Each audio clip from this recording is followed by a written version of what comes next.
आपल्या महात्मा फुले कृषी विद्यापीठ जे आहे पुण्याचं, तिथं अतिशय चांगल्या प्रकारे सेंटर ऑफ एक्सलन्स देशी गाई संशोधन केंद्र मधल्या काळामध्ये तिथं काम डॉक्टर सोमनाथ माने प्रमुख शास्त्रज्ञ यांनी सुरू केलेलं आहे.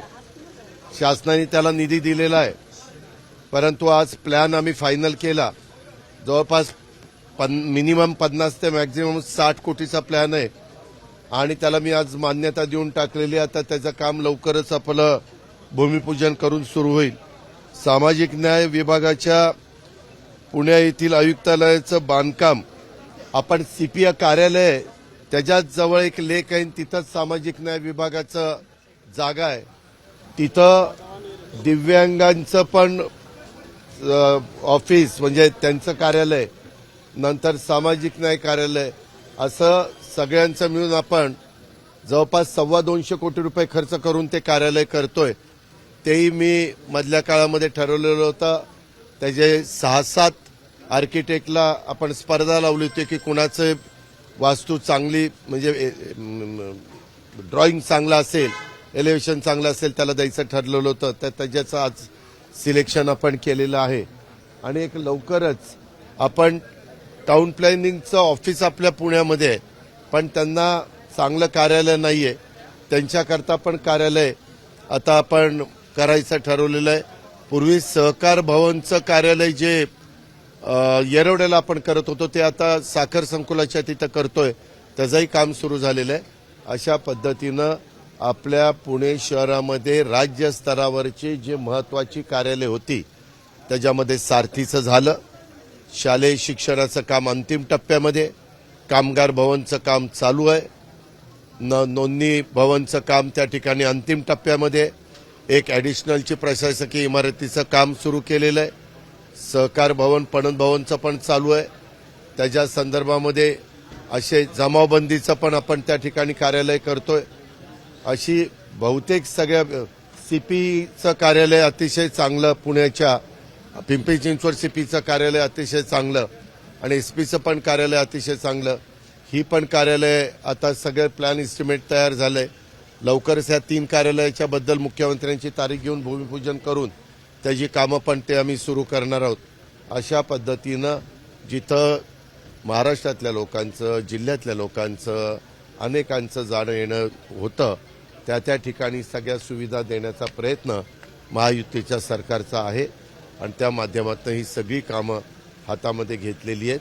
ही एकदा कृषी भवनचं पण काम जोरात त्या ठिकाणी चाललेलं आहे. अशा पद्धतीनं आमचा प्रयत्न आहे की पुण्यामध्ये आणि इतर ठिकाणी पण महाराष्ट्रात आणि इतर ठिकाणी भाड्याच्या जागेमध्ये कुठली कार्यालय राहू नये, स्वतःच्या गव्हर्नमेंटच्या मालकीच्या जागेवरच सर्व सोयीयुक्त ती कार्यालय राहावीत, हा राज्य सरकारचा प्रयत्न आहे आणि तशा प्रकारे आम्ही कामाला लागलेलो. दादा एसटीची जी भाडेवाढ झाली, जीबीएसच्या बद्दल मी मागच्या वेळेसच तुम्हाला बोलत असताना सांगितलं. वैद्यकीय क्षेत्रातल्या अनेक मान्यवरांना त्याच्याबद्दलचे स्टेटमेंट करायला सांगितलेले आहेत. जीबीएसवर राज्य सरकार, आमचा सार्वजनिक आरोग्य विभाग, महानगरपालिका ह्या सगळ्या लक्ष ठेवून आहे. मला एक तक्रार काल आलेली होती की खर्च खूप मोठ्या प्रमाणावर येतो म्हणून. मी त्याच्याबद्दल सकाळीच आयुक्ताशी बोललोय की नक्की काय आहे. मी सीएसशी पण बोलायचा प्रयत्न केला, पण मला त्यांचा कॉन्टॅक्ट काही झाला नाही, कारण आज शनिवार आहे, उद्या रविवार आहे. परंतु मी आत्ता पुढच्या कार्यक्रमाला चाललोय. अजूनही मी त्यांना तिथं निरोप ठेवलेला आहे की माझ्याशी ताबडतोब संपर्क साधा, कारण गरीब वर्गाला मला डॉक्टरांनाही विचारायचं की नक्की ह्याच्यावर उपचार करण्याच्या करता किती खर्च येतो.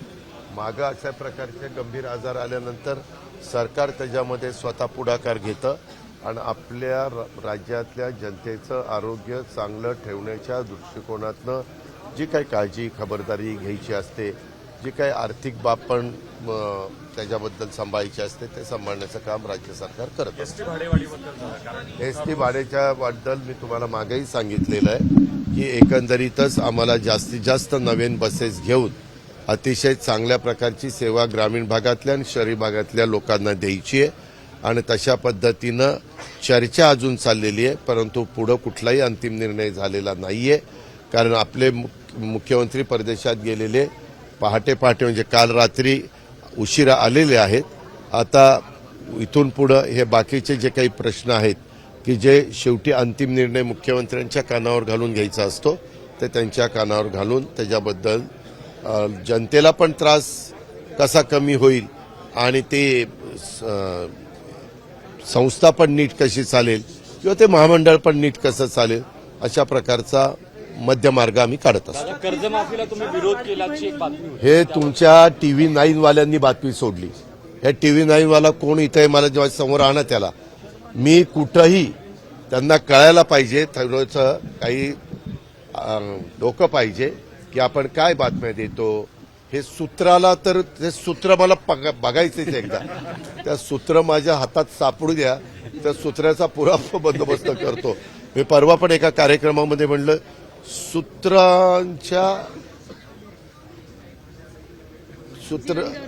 नाही सूत्राला एक जीवन गौरव द्या असं मी सांगितलं. असं नाही पाहिजे. आम्ही असं कधीच म्हणणार नाही. आम्ही शेतकरी आहोत. ज्या ज्या ठिकाणी शेतकऱ्याला मदत होईल अशा प्रकारच्या गोष्टी करण्याचा आम्ही प्रयत्न करत असतो. महायुतीचं सरकार करत असतं आणि या दादांत खोट्या बातम्या देऊन बदनामी करण्याचा प्रयत्न जे कोणी बातमीदार करतात, आम्हालाही वाटतं की ह्यांनी आमच्यावर राग व्यक्त करण्याच्या करता कुणाची काही सुपारी बिपारी घेतली का काय. तुम्हाला हे बोलल्यावर राग येईल. अजित पवार आम्हाला असं बोलतो, अरे पण मला बोलण्याची वेळ का आणता. खोट्या बातम्या माझ्याकरता आणि एकाच चॅनलनी चालवलं. मी नंतर कुबावत साहेबांना फोन केला. कुबावत म्हणलं की दादा ही बातमी चुकीची, मी ताबडतोब बंद करतो. असं करू नका. आणि मी तुम्हाला सगळ्या पत्रकार मित्रांना माहिती आहे, महाराष्ट्राला माहिती आहे, मला जे बोलायचं ते मी बोलीन ना. सूत्र कशाला पाहिजे. अजित पवारच बोलेल ना.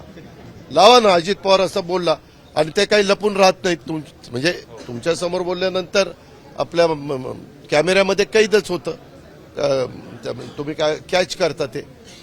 असं देऊ नका. अशी सगळ्याच चॅनलवाल्यांना, सगळ्याच बातमीदारांना, सगळ्याच मान्यवरांना माझी विनंती आहे. हे गंभीर त्रस्त आहे आणि महत्वाचं म्हणजे 10 लाखांपेक्षा जास्त या रुग्णांना खर्च येतोय आणि महिनाभर या रुग्णांना दवाखान्यात ठेवलं जाणार. मी आत्ताच तुम्हाला त्याच्याबद्दल सांगितलेलं आहे. त्याबद्दल मला सोमवारी गेल्यानंतर मंत्रालयात पण सार्वजनिक आरोग्य विभागाला घेऊन बसावं लागेल. CM साहेबांच्याही कानावर ही गोष्ट घालावी लागेल आणि ज्या कॉर्पोरेशनच्या हद्दीत आहे शेवटी कॉर्पोरेशनची पण जबाबदारी त्यांच्या राज्यातले कार्यक्षेत्रातल्या लोकांना मदत करायची असते. पण मी त्याच्यातनं मार्ग काढेल. धन्यवाद. ABP माझा, उघडा डोळे बघा नीट.